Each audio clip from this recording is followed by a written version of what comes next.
And we're back. You're listening to X-Ray in the Morning.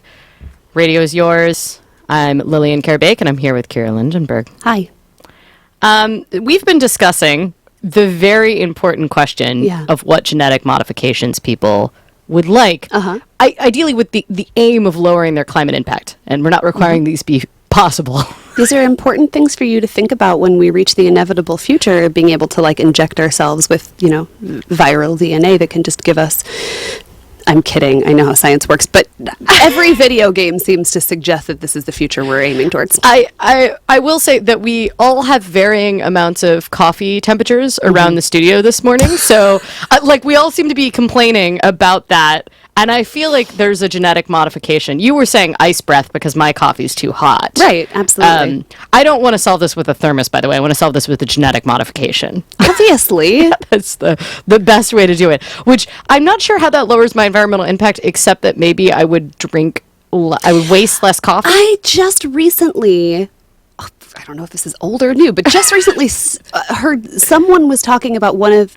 Oh, no, it is. It's something fairly new. Someone had proposed that part of how we deal with all the ice melt in the Arctic is simply to refreeze the water by extracting the salt, because water that doesn't have impurities, like salt or other molecules, freezes at a much higher temperature. I explained that in a weird way. It's much easier to freeze pure water than it is to freeze salt water. So their idea was to pull all the salt out of this water and that it would refreeze into icebergs.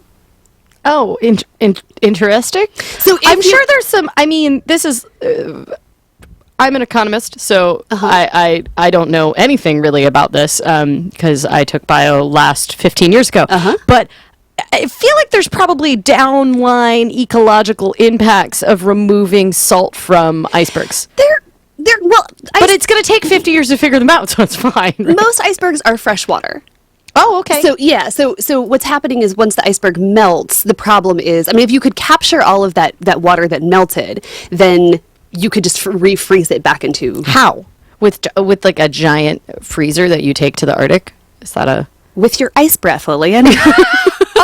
Oh, we're back to the ice breath. I get it. I see. You see why I brought it up?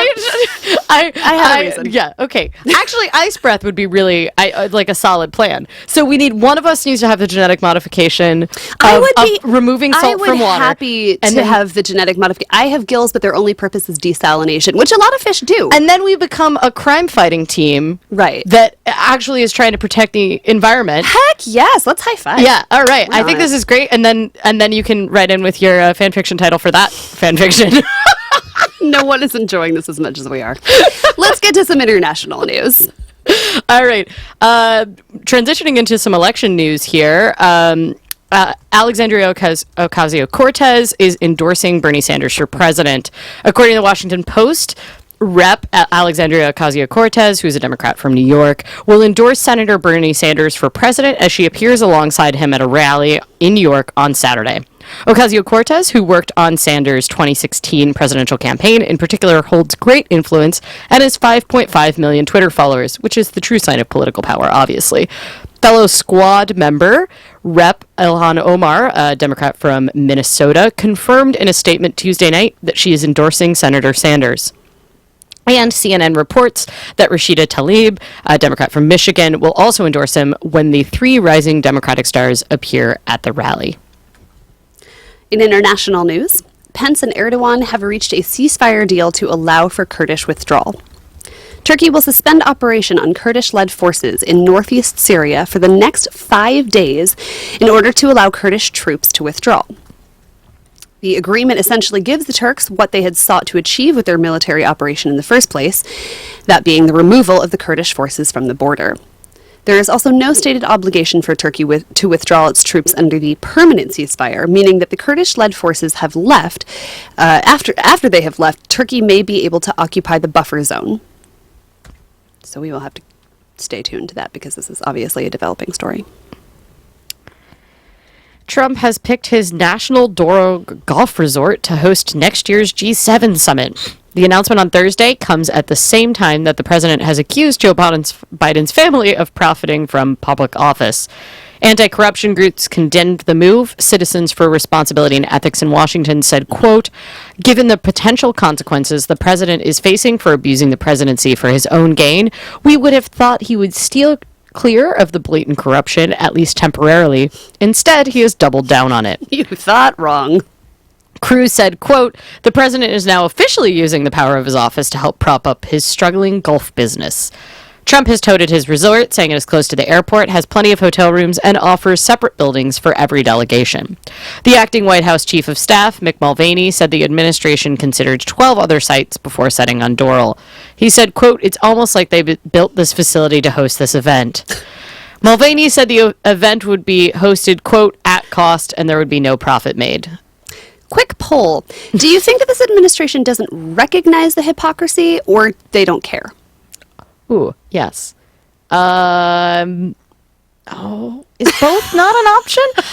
Probably a little bit of both. It's probably a little bit of both. I think that one of the things of narcissism is that you don't think the standards that you apply and uphold for other people apply to yourself. Fair point.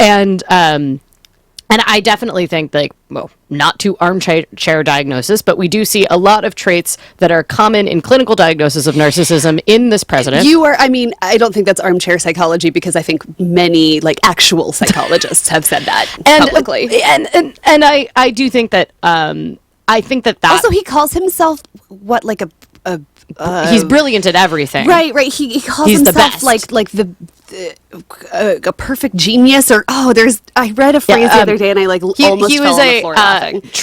Truly stable genius. Oh my God, the truly stable genius. Me too. Well, I love how there's been so many outrageous things said in this administration that we struggle to come up with them because there's been so many.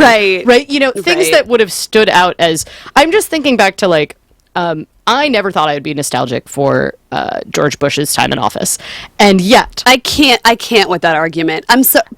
But I will say, of the things that he said, none of them, the quotes that we remember from that time in office, you know, I'm the decider. Okay, like, fair enough. Those things, like, which is like. To be fair, he was the decider, but so you're not, because that argument. You're not the first person I've heard say that, and.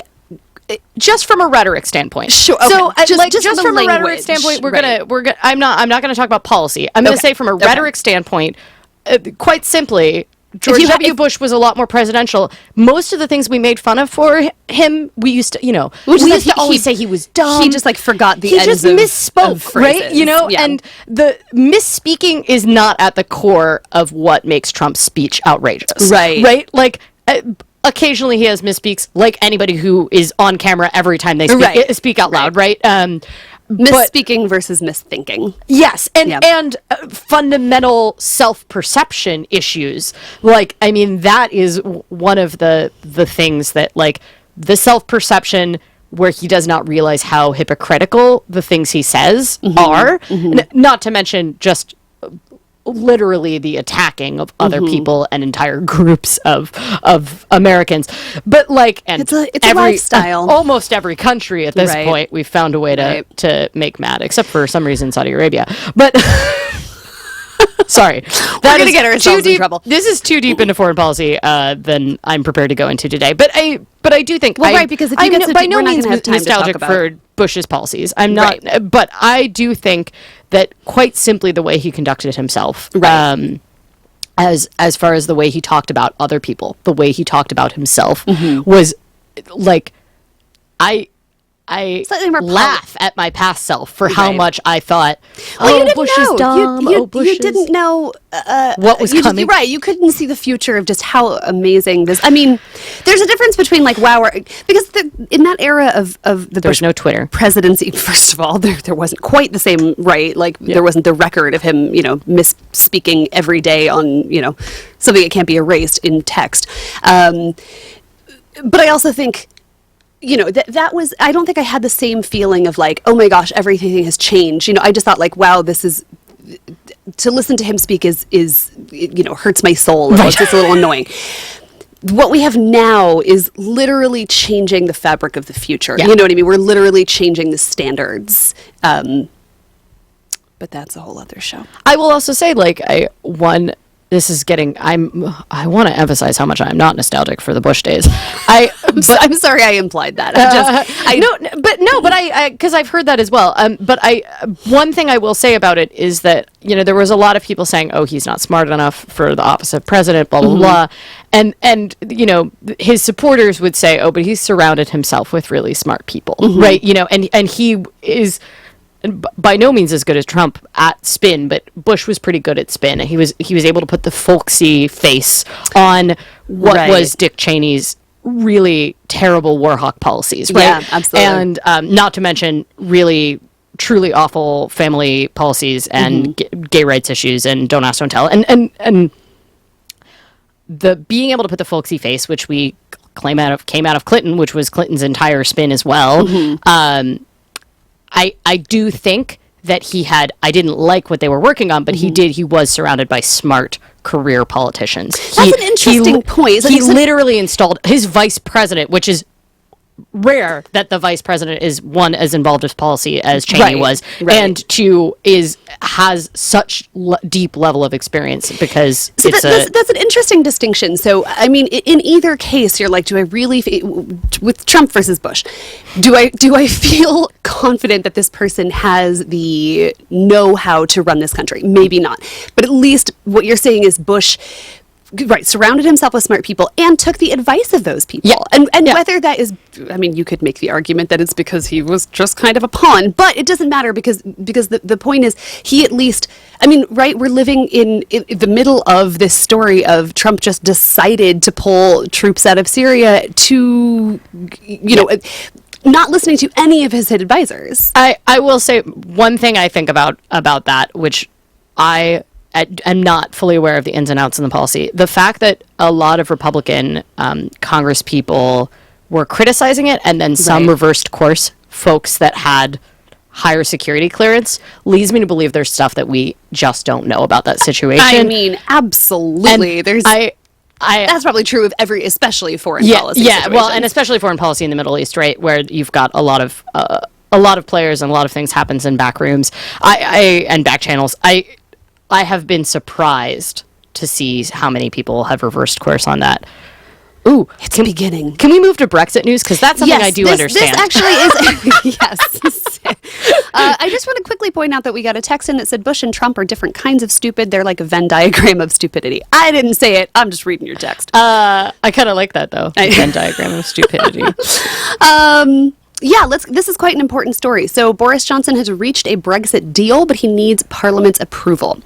UK Prime Minister Boris Johnson announced yesterday that he's reached a new great deal, because he's a stable genius, with the European Union. A statement almost unforeseeable 1 week ago when Johnson seemed to be steaming towards a constitutional crisis over a potential no-deal Brexit on the October 31st deadline. Johnson's deal is similar to the one his predecessor, Theresa May, saw repeatedly rejected in Parliament. Ugh, poor Theresa May. Jeremy Corbyn, leader of the opposition Labour Party, said that this deal is even worse than May's. Labour wants a second referendum in which the public can accept or reject the deal. Johnson wants Parliament to convene to vote on his plan this Saturday. That's the deadline the opposition and rebels within his own party imposed to either reach a deal with the EU or seek a deadline extension beyond Halloween. I think it's going to be dramatic. I went from feeling like it was dramatic and everything was on fire to this most recent, the fact that the EU actually said we don't think there's reason for delay anymore, when the EU has been saying you're not bringing us anything that we can work with. There has been a rapid turn. We will really see what unionists in Northern Ireland, because Northern Ireland is really the crux of why they can't reach a negotiation. There's a lot of people that don't support Brexit for reasons that don't have to do with Northern Ireland, but the problem is the Republic of Ireland is located in the EU. It's going to stay in the EU. Right. Northern Ireland, which is a UK territory, it is not part of the Republic of Ireland, because of the Good Friday Agreement, has a soft border there. However, the big question is a lot of unionists, which we know what happens in Northern Ireland when you make unionists mad, you end up with the longest running occupation that has ever happened in history of a territory, right? I mean, we saw violence and riots in Northern Ireland after 20 plus years of calm, more than 20 years of calm this year. We already were seeing that. Unionists in Northern Ireland are the big barrier now at this point. And for as of last week, it was the EU. So the UK really has no problem railroading over unionists in Northern Ireland. Right. So I think the possibility, the fact that they've reached this customs agreement, so essentially they're going to implement a soft customs border, but allow free movement of people across the border.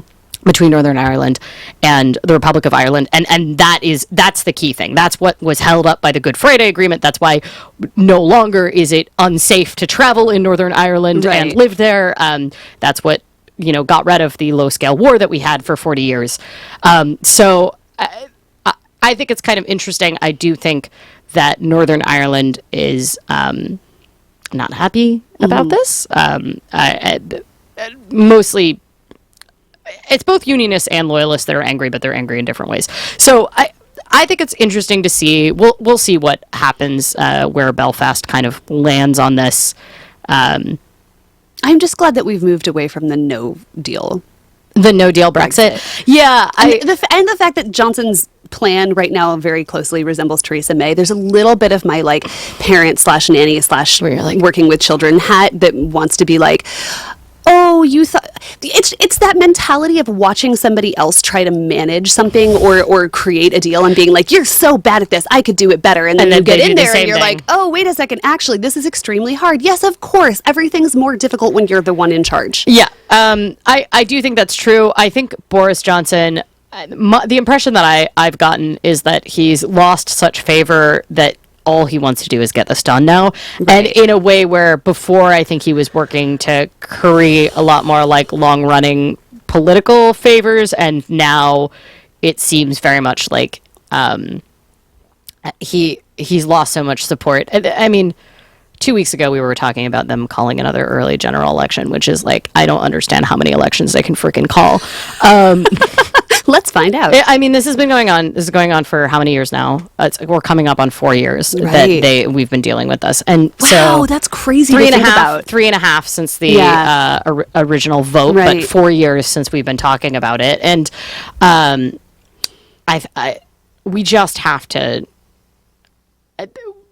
Yeah, I don't know. I love following Brexit because it is